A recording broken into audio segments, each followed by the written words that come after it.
para vocês, né, nos outros vídeos foi sobre forças de contato, tá? Forças inerciais. Agora vamos falar um pouco das forças não inerciais, tá? Por que você colocou uma bolinha dentro do piso do ônibus e ele acelera e a bolinha sai com outra velocidade, uma aceleração contrária igual a do ônibus, né? Então veja o seguinte, essa é uma força chamada força fictícia. Na verdade, essa força não é causada por ninguém, apenas pelo fato de a bolinha ter uma inércia, né? Obviamente que vai ter um atrito ali, né, entre a bolinha e o chão, que realmente ela não vai sair com a mesma aceleração, né? Vai ter uma resultante. Mas se fosse totalmente liso, ela sairia com uma aceleração igual, né? Porque teria uma força igual ao... Peraí. Tem uma força igual nela, tá? E essa força seria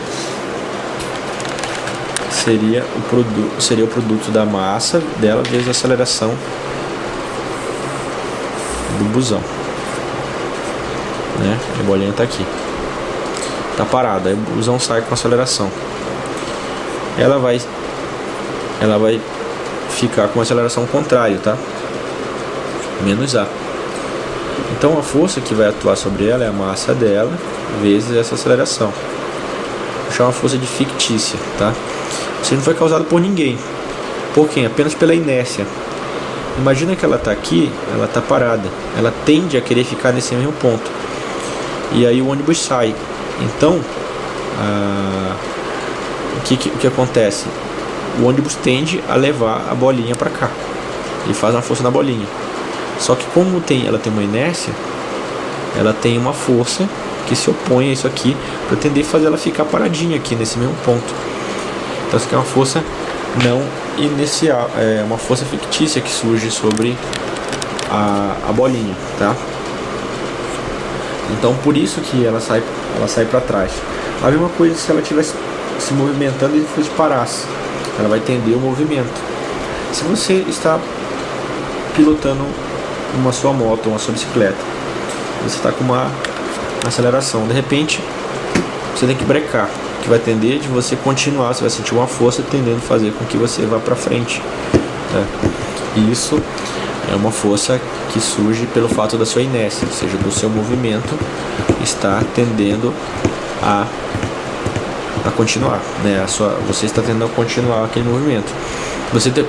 Para você se segurar ali, né, você vai ter que fazer uma força igual à desaceleração da bicicleta vezes a sua massa, tá? Isso que o cinto de segurança faz, ele tenta lutar contra a força inercial, a sua tendência de continuar aquele movimento. Essa tendência é dolorosa e perigosa, tá? Então evite tendências dolorosas e perigosas da inércia.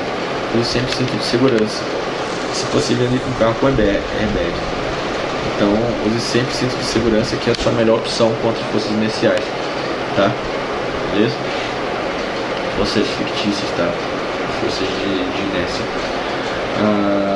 Existe um outro tipo de força, além dessas aí que eu falei, chamada força de Coriolis. Ela é uma força que surge devido ao fato de que a Terra está rodando. E, por exemplo, se você solta um corpo de uma certa altura, você acha que ele vai cair no ponto bem baixo? Imagina que não tem vento nem nada. Você acha que ele vai cair embaixo? Se você é um cara que diz que vai cair embaixo, você errou, tá? Porque ele vai tender a ter um deslocamento, tá? Vai ter um deslocamento e ele vai cair de um ponto para o lado, tá? Essa tal da força de Coriolis. Por que ela é importante? Se você já viu na sua pia ou no seu vaso sanitário, depois que você faz as suas necessidades concretas, sua pia, né, voltando a sua pia, no seu ralo de banho, você vê que a água faz um redemoinho, faz uma whirlpool, né? Ou seja, faz um redemoinho. Por que ele faz esse redemoinho? Justamente porque a água está caindo e a força do Coriolis está agindo sobre ela. Essa fonte de poder ali depende do hemisfério que você está. Se você está no hemisfério sul, a água vai rodar de um jeito. Se você está no hemisfério norte, a água vai rodar de outro jeito, né? E isso é a causa dos furacões, por isso que surgem furacões no mundo, caso fosse por Eulise. A gente faz o ar ficar rodando e aí gera aquelas regiões de baixa pressão, alta pressão, e aí dá aquela merda toda. Então, aí você me pergunta, pra quem não sabe, a linha do Equador passa bem no meio da cidade de Macapá, lá pra cima, lá pras bandas de onde eu nasci. Não é bem pra lá, né, mas é meio longe, porque na Amazônia tudo é longe. Mas é pra cima, né, lá pra perto de Nova York, ali, pelo menos mais perto do que aqui, de Nova York, né, então Macapá tá muito mais perto de Nova York do que aqui. Então aquela região lá perto de Nova York, né. Então, a linha do Equador passa bem em Macapá. E tem um estádio lá que chama Zerão, que é o estádio que a linha do meio do campo passa bem no meio do Equador. E aí você pode fazer um jogo entre o hemisfério norte e o hemisfério sul. É engraçado esse negócio aí, né? Então você tem um jogo lá do sul contra o norte. Aí você pode pensar, pô, mas em Macapá então não roda água, né? Porque se você soltar água ali no Zerão ali, lá na linha do meio do campo, a água não pode dar para nenhum lugar nem para outro. Bom, é que tem imprecisões, a Terra também não é uma esfera perfeita, tem todo aquele negócio. Mas se você for um pouco mais para riba, um pouco mais para barro, você vai ver que a água vai rodar de um jeito ou de outro, tá? Beleza? Então, isso é a questão das forças inerciais. Na sequência, eu fiz um planejamento aqui. Eu e a Catherine Heigl aqui, a gente fez um planejamento. A gente vai fazer os principais tipos de problemas que existem para a prova do ITA, né? Então, o problema dos blocos, o plano inclinado,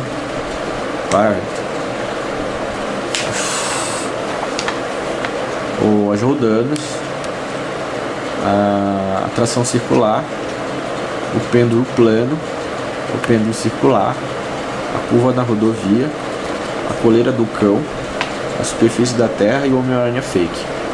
Beleza? Então isso aí que aguarda vocês. O que eu vou fazer? Eu vou fazer só uma estruturação desse tipo de exercício, né?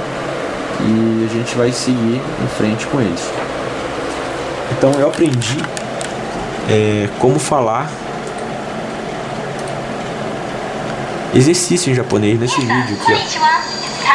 Ela vai ensinar, ó. Ela dá aula em japonês, ó.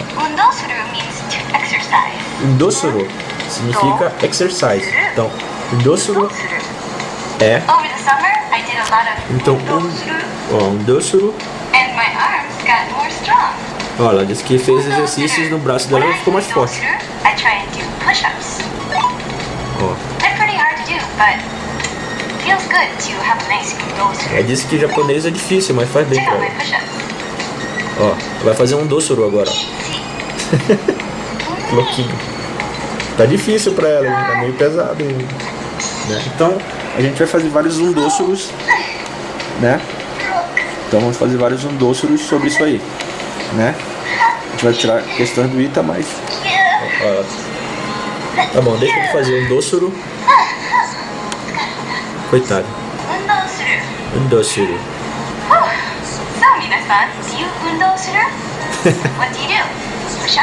Chega, se quem quiser ver, vai lá, ó. João, Japanese word, alguma coisa. Let's exercise. Então, os principais undossurus que a gente vai ver, tá? Que cai na prova do ITA. E é isso aí, tá? Eu acho que já vai ser de grande ajuda. É isso aí, galera. Eu vou dormir, que tô com sono e amanhã a gente continua. Falou. Um abraço.